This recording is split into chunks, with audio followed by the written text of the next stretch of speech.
국민연금 매번 개편한다고 하지만 답이 안 나오는 문제. 모두가 내지만 정작 믿는 사람이 있을까요? 믿더라도 걱정하지 않을까요? 내 돈이 진짜 돌아올까? 모두가 같은 의문을 갖습니다. 1945년 봄, 패전국 독일은 모든 것을 잃었습니다. 나치가 국가의 모든 힘을 전쟁에 쏟아부은 끝에 남은 건 폐허뿐이었죠. 전후 독일이 다시 일어서기 위해선 경제 재건보다 먼저 더 근본적인 질문에 답해야 했습니다. 국가는 무엇을 위해 존재하는가? 그 답을 찾기 위해 정치인들은 국가의 의미부터 다시 세웠습니다. 전체주의를 부정하고 국가는 국민을 지켜야 한다는 원칙을 헌법에 새겼죠. 1949년 기본법은 이렇게 말합니다. 국가는 사회적 정의와 안정을 보장할 의무가 있다. 이 한 문장이 이후 수십 년간 독일 경제의 뿌리가 되었습니다. 시장엔 자유가 허용되지만 사회엔 연대가 병존합니다. 이 철학이 바로 사회적 시장 경제예요. 미국처럼 완전한 자유시장도 소련처럼 계획 경제도 아닌 그 사이 인간을 위한 시장을 꿈꾼 제3의 길이었죠. 이 시스템의 중심에는 연금이 있었습니다. 독일은 이미 19세기 비스마르크 시대부터 근로자가 보험료를 내고 노후를 보장받는 사회보험 개념을 가지고 있었어요.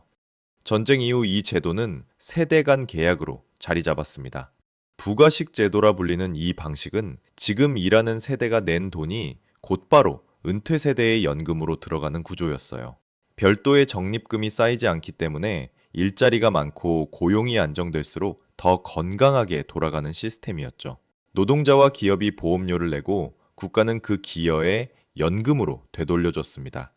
1950년대부터 80년대까지 이 시스템은 완벽하게 작동했습니다. 독일은 라인강의 기적을 이루며 세계 최고의 제조국으로 떠올랐죠. 폭스바겐이 도로를 달리고 지멘스의 기계가 공장을 움직였으며 바스프의 화학 제품이 유럽 전역을 채웠습니다. 산업이 돌아가면 일자리가 생기고 그 일자리가 신뢰가 되었어요. 연금은 더 이상 단순한 제도가 아니라 일하면 국가가 책임진다는 약속이었습니다. 하지만 세상은 달라졌습니다. 90년대 후반 이후 독일의 출산율은 약 1.4명 수준에 머물렀고 시간이 흐를수록 일할 세대보다 은퇴 세대가 더 많아졌죠. 2000년대 초반까지만 해도 독일은 여전히 유럽의 재정 모범국이었습니다. 부채는 안정적이었고 실업률은 5% 이하로 낮았죠. 하지만 그 뒤 고령화와 경기 둔화가 겹치며 균형이 무너졌습니다.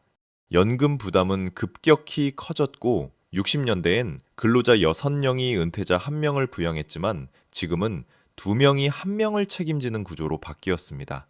이미 연금 재정의 약 30% 수준이 정부 보조금으로 메워지고 있어요. 게다가 2020년대 들어 독일 경제의 버팀목이던 제조업마저 흔들렸습니다. GDP의 약 20% 수준이던 산업이 에너지 가격 폭등, 친환경 전환 비용, 중국의 공급망 재편, 그리고 AI 전환 지연이라는 네 가지 충격을 한꺼번에 맞은 거예요. 특히 자동차 산업은 전기차 전환의 속도에서 밀리며 직격탄을 맞았습니다. 2024년 이후 주요 완성차 업체들이 생산 라인을 재편하며 대규모 인력 조정을 시작했죠. 산업이 흔들리면 고용이 줄고 고용이 줄면 연금 납부자는 줄어들어요. 정부는 이를 메우기 위해 재정을 투입하지만 그 재정은 결국 부채로 남습니다. 복지를 지탱하기 위한 부채가 다음 세대의 부담으로 되돌아오는 끝없는 악순환이 시작된 겁니다. 이 모순을 메우겠다며 2023년 독일은 시민수당을 도입했습니다. 겉으로는 실업자와 저소득층, 청년층까지 포괄하는 제도였죠. 정부는 낡은 제도를 효율적으로 바꾸겠다 했지만 결과는 정반대였습니다.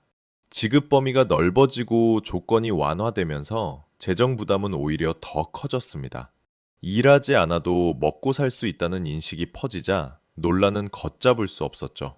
2024년 기준 수급자는 약 550만 명이었고 그중에 상당 부분이 외국인이었습니다. 복지가 노동 의욕을 약화시킨다는 비판이 터져나왔습니다.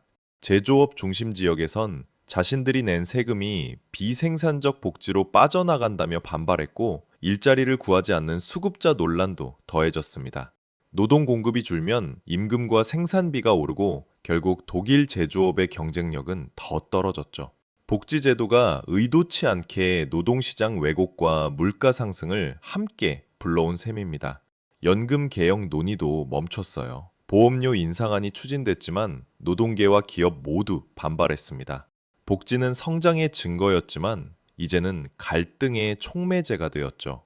복지국가의 이상은 단순했습니다. 모든 국민이 최소한의 삶을 보장받는다. 하지만 그 이상이 현실이 되려면 전제가 하나 있습니다. 누군가는 세금을 내야 한다는 것이죠.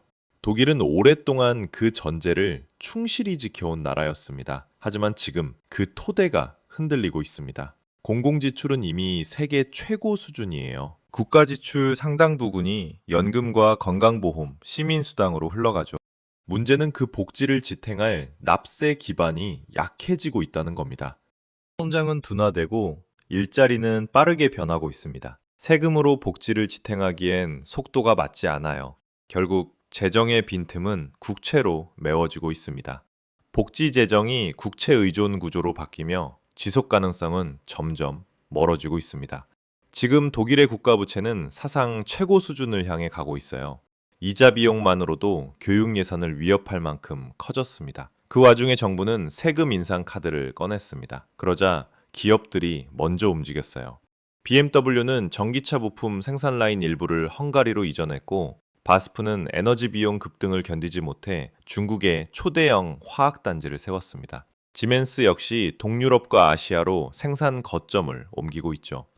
독일을 상징하던 기업들이 더 이상 독일에서 만들지 않는 시대가 된 겁니다. 공장이 떠나면 세금도 일자리도 함께 사라집니다. 결국 복지를 지탱한 노동의 토대가 허물어지는 거죠. 이것이 지금 독일이 직면한 가장 근본적인 모순이에요. 복지를 유지하기 위해선 세금이 필요하고 세금을 내려면 일자리가 있어야 하는데 그 일자리의 터전이 바로 지금 독일을 떠나고 있습니다. 인구 감소는 복지 정책을 더 키우는 모순을 만듭니다. 고령 인구가 늘수록 정치권은 연금 보호를 약속하며 표심을 얻죠. 정치가 경제보다 앞서기 시작하면 개혁은 멈추게 됩니다. 메르츠 총리가 지금의 복지국가는 더 이상 지속될 수 없다고 말하자 지지율은 눈에 띄게 떨어졌어요. 그만큼 연금은 더 이상 단순한 경제정책이 아닙니다. 정치의 중심이자 사회 전체를 흔드는 민감한 주제가 됐죠. 세대 간의 이해관계가 경제를 움직이고 정책의 방향을 결정하는 새로운 질서가 만들어지고 있어요. 경제학자들은 이 현상을 회색 민주주의라 부릅니다. 고령화 사회에서 정치가 개혁보다 복지를 먼저 선택하게 되는 구조 말이죠. 노동력의 공백을 메우기 위해 독일은 매년 수십만 명의 이민자를 받아들이고 있습니다. 하지만 그 절반은 저숙련 노동자이거나 복지 수급자로 남는 사례가 많아요. 복지를 지탱하려 들인 이민 정책이 오히려 재정 부담으로 되돌아오는 아이러니한 순환이 시작된 거죠. 결국 독일의 복지는 성장의 결과물이 아니라 성장을 짓누르는 부담이 되어버렸습니다. 세대를 잇는 복지를 꿈꿨지만 남은 것은 세대 간의 벽이었습니다. 그리고 우리는 다시 한번 생각하게 됩니다. 대한민국은 어디쯤 와 있을까요? 오늘 영상은 여기까지입니다. 시청해주셔서 감사합니다. 구독과 좋아요는 영상을 만드는 가장 큰 힘이 됩니다. 더 흥미로운 경제사 이야기로 돌아오겠습니다.